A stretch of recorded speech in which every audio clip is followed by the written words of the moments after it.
Hello Business Finance student and hello world!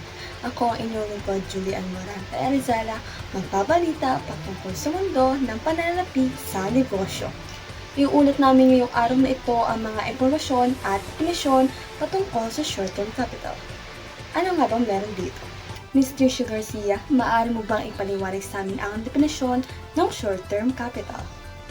Magandang araw, Ms. Arizala. Nandito ako ngayon upang ipaliwanag ang definition ng short-term capital. Ang short-term capital ay ang mga pondo o resources ng maiksi lamang ang panahon ng pagbabayad, karaniwan sa loob ng 1 taon lamang. Ito ay ginagamit ng mga negosyo upang tugunan ang pansamantalang financial needs nila. Ang short-term capital ay kadalasang inuutang mula sa mga bangko o iba pang financial institution. Halimbawa, kung ang isang negosyo ay may temporary cash flow na pangangailangan tulad ng pagbabayad sa supplier o pag-order sa mga raw materials, maaari silang kumuha ng short-term loan mula sa bangko upang mabayaran ang mga ito. Sa simpleng salita, ito ay parang quick fix na financial na suporta para sa negosyo upang matugunan ang kanilang mga intermediate needs. Maaaring gamitin ang short-term capital para sa pagtaas ng inventory o stocks ng produkto ng isang negosyo sa panahon ng mataas na demand. Halimbawa, kung ang kumpanya ay umaasang tumaas ang benta sa holiday season, maaari silang magamit ng short-term capital upang dagdagan ang kanilang stocks ng produkto para sa maraming customer. Sa pangkalahatan, ang short-term capital ay mahalaga upang matugunan ang pansamantalang financial needs ng isang negosyo at ma-manage ang kanilang cash flow sa maikling panahon. Subalit, mahalaga pa rin ang maingat na financial management para hindi lumaki ang utang o hindi maapektuhan ang financial stability ng isang negosyo. Yun lamang po, balik sa iyo, Julian. Maraming salamat sa iyo, Ms. Garcia.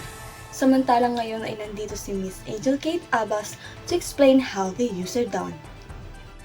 Dito naman sa how they use or done, ang short-term capital ay ito yung pondo o resources na inutang o nakuha ng isang negosyo na kadalasan may kabuang pagbabayad na hindi lalampas sa 1 taon. Ginagamit ito para suklian yung mga pansamantalang financial needs ng company. May iba't ibang paraan naman kung paano ginagamit o ginagawa ang short-term capital sa isang negosyo. Isa sa mga common ways ay sa pamamagitan ng short-term loans mula sa mga financial institutions tulad ng mga bangko. Sa pagbuha ng short-term loan ay pwede mabigyan ng additional cash flow ang negosyo para sa kanilang mga pangangailangan sa loob ng maikling panahon. For example, kung kailangan nila ng funds para sa pag-order ng mga raw materials o pagbabayad sa supplier, pwede mag-apply ng short-term loan ang negosyo para matugunan yung mga pangangailangan nila. Isa rin sa paraan kung paano magagamit ang short-term capital ay ang paggamit ng mga credit lines or overdraft facilities mula sa bangko. Sa pamamagitan nito, pwede mag-withdraw ang negosyo ng funds mula sa kanilang account kahit walang sapat na balanse pero may kasamang interes sa babayaran. Sa panahon ng peak season or mataas na demand, pwede din gamitin ang short-term capital para sa pag-increase sa inventory. Sa pamamagitan ng financing options tulad ng account receivable financing or inventory loans, pwede madagdagan ng negosyo yung kanilang stock ng produkto para matugunan ang higit pang demand mula sa kanilang mga customer. Sa ganitong paraan, ang short-term capital ay pwede maging mahalagang tool para sa isang negosyo para ma-manage yung kanilang cash flow para ma-address ang mga short-term financial needs at ma-expand ang kanilang operasyon sa pamamagitan ng agarang financial support. Marahil nagtataka kayo kung saan nga ba ginagamit ang short-term capital. Ang short-term capital ay ginagamit sa isang business katulad na lang sa inventory of purchases. Madalas na kinakailangan ng mga negosyo na bumili ng stock o inventaryo ng mabilis para matugunan ang demand ng mga customer. Ang short-term capital ay nagpapaintulot sa kanila na bilhin ang mga item na ito nang hindi naghihintay sa long-term financing.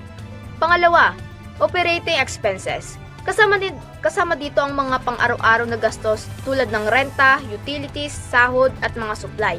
Ang pagkakaroon ng mabilis na akses sa pondo ay tinitiyak na makakabayad ng isang negosyo sa mga gastos ng maagap. Pangatlo, ang cash flow management. Ginagamit ng mga negosyo ang short-term capital upang mapanatili ang cash flow sa mga panahon kung kailangan ang kita ay mas bababa kaysa sa mga gastos. Ang pang-apat, Ang seasonal demand.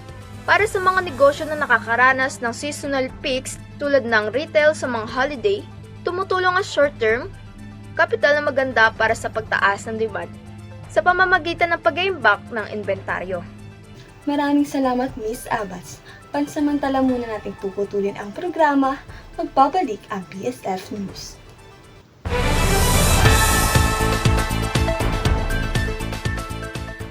In the world of fast decisions, time doesn't wait, especially when it comes to financial needs.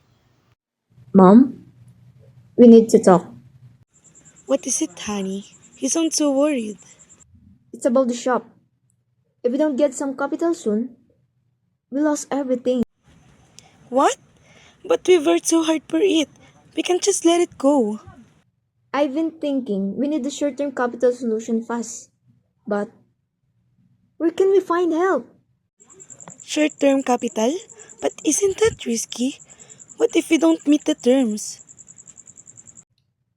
Mom, we don't have a choice. I found reliable option. Capital Solutions. They provide fast, flexible short-term loans for situations just like this. We can breathe again, Mom. Are you sure they can help us? Yes, they have a simple terms, quick approvals, and can get the funds within 24 hours. 24 hours? That's all we need. We might just save the shop after all. Capital Solutions? Well, life can wait. Your trusted partner in short-term capital, helping you get the funding you need when you need it the most. Call now at 1-800-55-FAST or visit capitalsolutions.com because every second counts.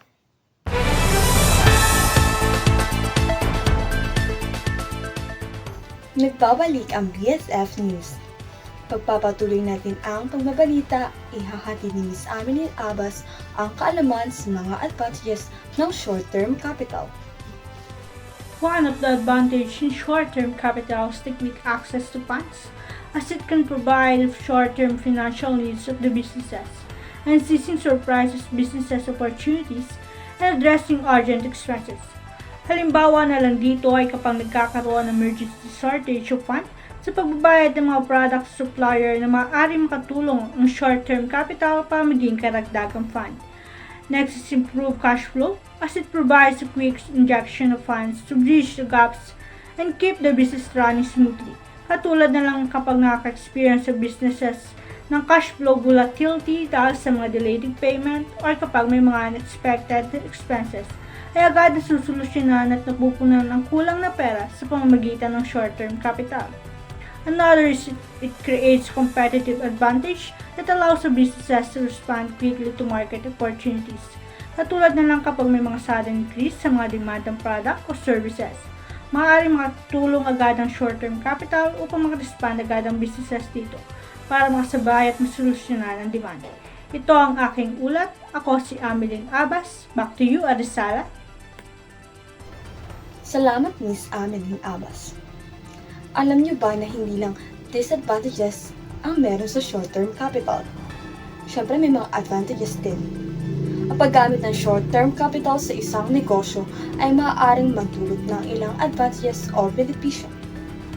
Una, ito ay maaaring magbigay ng flexibility sa negosyo dahil maaaring itong gamitin upang tugunan ang mga short-term financial needs ng kumpanya. Halimbawa, kung kailangan ng negosyo ng karagdagang pondo para sa pagsasagawa ng isang proyekto o para sa pambayad ng mga supplier. Maaring magamit ang short-term capital para sa agarang financial support. Sa pang-advantage ng short-term capital ay ang mas mabilis na pag-access sa pondo sa pamamagitan ng short-term loans o credit loans. Maaari itong magbigay agad ng needed funds sa negosyo upang matugunan ang mga pansamantalang pangangailangan, halimbawa, sa panahon ng emergency o unexpected expenses. Maaring makatulong ang short-term capital sa pagbuo ng financial safety net. Tayo ay magpatuloy sa huling topic, the importance of efficient use, na huling ibabalita ni Miss Uli. Magandang araw sa iyo at magandang araw sa ating mga manonood. Aking ibabalita ang importance of efficient use ng short-term capital.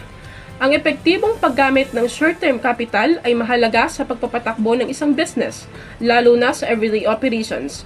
Ang short-term capital ay pera o pondo na ginagamit para tugunan ang mga urgent business needs tulad ng pagbili ng mga materials, pagbabayad ng sweldo sa mga employees, o pagbabayad ng mga debt o utang. Kung hindi maayos ang paggamit nito, maaring magkaroon ng cash flow problems ang isang business. Let's say for instance, kung ang isang business is walang enough na short-term capital, possible na mahirapan itong magbayad sa mga supplier na makakaapekto sa production process. Isa pang halimbawa ay sa retail business na kung saan ang short-term capital ay ginagamit para mag-stock ng merchandise tuwing peak season. Kung kulang ang pondo, maaaring mawala ng chance ang business na mag-earn ng malaki dahil sa kakulangan ng supply. On the other hand, ang effective management ng short-term capital ay maaaring magdulot ng tuloy-tuloy na cash flow at makakatulong sa paglago ng business. Bukod rito, ang tamang paggamit ng short-term capital ay nagbibigay daan sa isang business na mag-adjust sa pagbabago sa market. For instance again, kung tumaas ang demand para sa isang product, maaaring gamitin ang short-term capital para agad na madagdagan ng supply and to take advantage of the opportunity na rin. Mahalaga rin ang short-term capital sa pagbabayad ng mga utang o liabilities na kailangang i-settle agad upang mapanatili ang magandang credit standing ng business. Also, ang maingat at mahusay na paggamit ng short-term capital ay nakatulong upang ma-ensure ang stability ng business in front of challenges. Ang kakayahang pamahalaan ang tama ay nagiging susi sa pagpapanatili ng maayos na operations, pag-iwas sa mga problema sa pera at pagpapalago ng revenue in the future. Ito lamang ang aking ulat. Balik sa'yo. Maraming salamat sa iyo, Miss Udit. At hayan lamang ang mga balita ngayong araw na ito. Muli ako si Julian Morante Arizala, ang inyong tagapagbalita sa BFF News. Mag-iingat po tayong lahat.